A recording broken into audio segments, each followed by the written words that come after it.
వారిపై ఆధారపడిన కుటుంబ సభ్యులు లబ్ధి పొందుతారు. ఉద్యోగుల భద్రత కోసం దేశంలోనే తొలిసారిగా సమగ్ర ప్రమాద బీమా పథకాన్ని ప్రవేశపెట్టాం. ఈ పథకం ద్వారా రాష్ట్రంలో పనిచేస్తున్న ప్రభుత్వ ఉద్యోగులు, పెన్షనర్లు ప్రమాదవశాత్తు దురదృష్టంగా మరణిస్తే 1,20,00,000 రూపాయల ప్రమాద బీమా వర్తిస్తుంది. 60 ఏళ్ల వరకు 10 లక్షల రూపాయల టర్మ్ లైఫ్ ఇన్సూరెన్స్ కూడా వర్తిస్తుంది. విమాన ప్రమాదంలో మరణిస్తే అదనంగా 2 కోట్ల రూపాయలు అదనపు కవరేజ్ లభించే విధంగా ఈ పథకాన్ని రూపకల్పన చేశాం. ఈ పథకం 7,57,000 ప్రభుత్వ ఉద్యోగులు మరియు పెన్షనర్లకి వర్తిస్తుంది. అంగన్వాడీ టీచర్లు, హెల్పర్లు పదవీ విరమణ ప్రయోజనాలు మంజూరు చేస్తూ టీచర్లకు 2 లక్షల రూపాయలు, హెల్పర్లకు 1,00,000 రూపాయలు ఇస్తున్నాం. 60 ఏళ్ల వయసులో స్వచ్ఛందంగా విధుల్లోంచి విరమించుకున్న వారికి కూడా ఈ ప్రయోజనాలు అందుతాయి. ఈ ప్రజాప్రభుత్వం ఉద్యోగులకి, పెన్షనర్లకి పూర్తి స్థాయిలో భరోసా, నమ్మకం కలిగిస్తుందనటానికి ఇది నిదర్శనం. కార్మిక సంక్షేమం. తెలంగాణ కార్మిక శక్తిని బలోపేతం చేయటం, కార్మిక సంక్షేమం, పారిశ్రామిక అనుకూలత, పని ప్రదేశంలో భద్రత కల్పించడం ద్వారా వారి అన్ని విధాల ప్రభుత్వం సహకరిస్తుంది. టీ-గేట్ డిజిటల్ ప్లాట్ఫామ్ నైపుణ్యాభివృద్ధి, కెరీర్ మార్గదర్శనం, ఉద్యోగ అనుసంధాన సేవలు అందిస్తుంది. భవన నిర్మాణ కార్మిక సంక్షేమ బోర్డుల్లో 1,03,000 మంది కార్మికులను నమోదు చేసి 55,594 మంది లబ్ధిదారులకి 276.78 కోట్ల రూపాయలు పంపిణీ చేశాం. సీఎం ఓవర్సీస్ ఎంప్లాయ్మెంట్ ప్రోగ్రాం రాష్ట్ర యువతకి సురక్షితమైన విదేశీ ఉపాధి అవకాశాలు కల్పించేందుకు వీలుగా ఏర్పాటు చేసిన Telangana overseas manpower company limited ద్వారా UAE, Germany, Japan, UK, Canada వంటి 16 దేశాల్లో సుమారు 13,930 మంది యువతకు ఉద్యోగ అవకాశాలు కల్పించింది.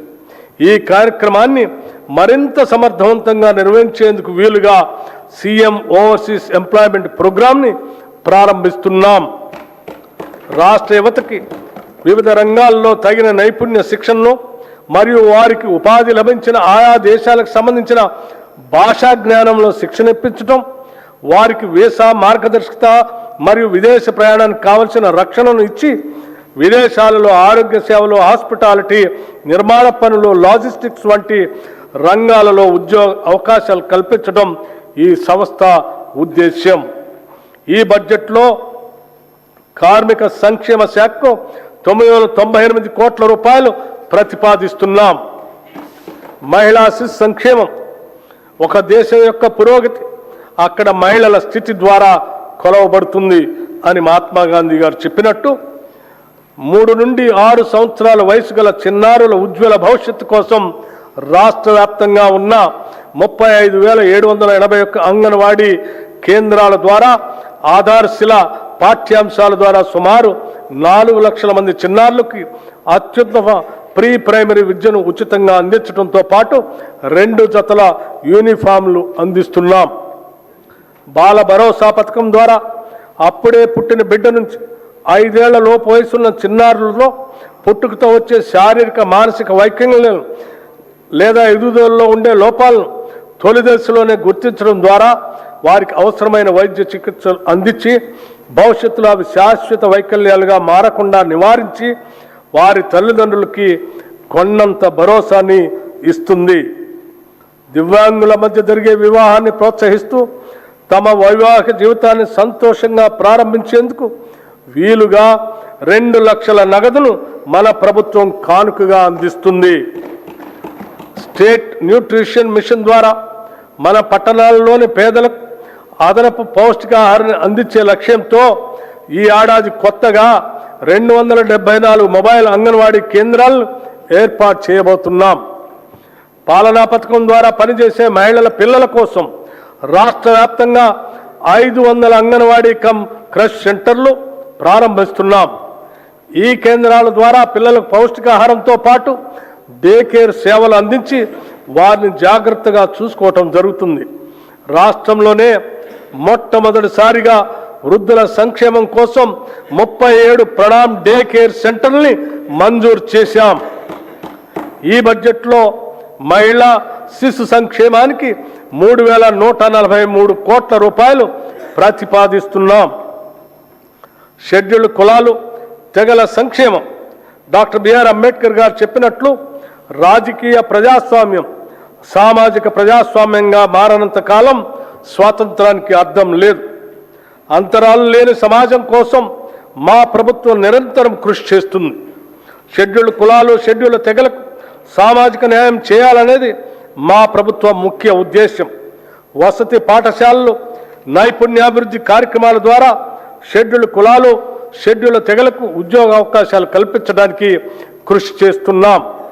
368 కోట్ల 27 లక్షల రూపాయల అంచనా వ్యయంతో 910 ఎస్సీ కమ్యూనిటీ హాళ్లు, అంబేద్కర్ భవనాలు, విగ్రహాలు మంజూరు చేశాం. ఎస్సీ ఎస్టీ సప్లాన్ చట్టం అమలును సంపూర్ణంగా అమలు చేయడానికి మా ప్రభుత్వం కృతనిశ్చయంతో ఉంది. మా ప్రభుత్వం ఏర్పడిన నాటికి 2023-24 ఆర్థిక సంవత్సరం నాటికి సప్లాన్ చట్ట ప్రకారం ఖర్చు చేయాల్సిన నిధుల్లో ఎస్సీలకు చెందిన 13,617 కోట్లు, ఎస్టీలకు చెందిన 1,317 కోట్లు, మొత్తం 14,934 కోట్లు ఖర్చు కాకుండా ఉంది. మా ప్రభుత్వం గత ఆర్థిక సంవత్సరంలో చేసిన కేటాయింపులతో పాటు ఈ బకాయిలను కూడా అదనంగా కేటాయించడం జరిగింది. 2024-25 ఆర్థిక సంవత్సరానికి ఈ క్యారీ ఫార్వర్డ్ చేయవలసిన నిధులు ఎస్సీలకు 7,757 కోట్లు మరియు ఎస్టీలకి 1,754 కోట్లు ఖర్చు చేయవలసి ఉంది. వాటిని మేము 2026-27 ఆర్థిక సంవత్సరంలో కేటాయించాల్సిన మొత్తానికి అదనంగా 2024-25 ఆర్థిక సంవత్సరానికి చెందిన బకాయిలను కూడా కేటాయిస్తున్నాం. హైదరాబాద్ లోయర్ ట్యాంక్ బండ్ వద్ద కొత్తగా డాక్టర్ బిఆర్ అంబేద్కర్ నాలెడ్జ్ టవర్ని నిర్మిస్తున్నాం. అదేవిధంగా నింబోలి అడ్డా కాచిగూడలో బాబు జగ్జీవన్ రామ్ పేరుతో నూతన వసతి గృహాన్ని నిర్మిస్తాం. గిరిజనాభివృద్ధి సమాజ అభివృద్ధి అంటే కేవలం పట్టణాభివృద్ధి కాదు. అడవుల్లో నివసించే గిరిజనులు కూడా సమానంగా అభివృద్ధి చెందాలి. గిరిజన అభివృద్ధి కోసం మా ప్రభుత్వం కట్టుబడి ఉంది. ములుగు జిల్లాలో Sammakka Saralamma central tribal university స్థాపన, వివిధ గిరిజన వర్గాల అభ్యున్నతి కోసం 3 ప్రత్యేక కార్పొరేషన్ల ఏర్పాటు, జీసీసీ గిరి బ్రాండ్ ఉత్పత్తుల ప్రోత్సాహం, గిరిజన గ్రామాల్లో ఆదివాసీ సేవా కేంద్రాల ఏర్పాటుకు ప్రణాళికలు సిద్ధం చేస్తున్నాం.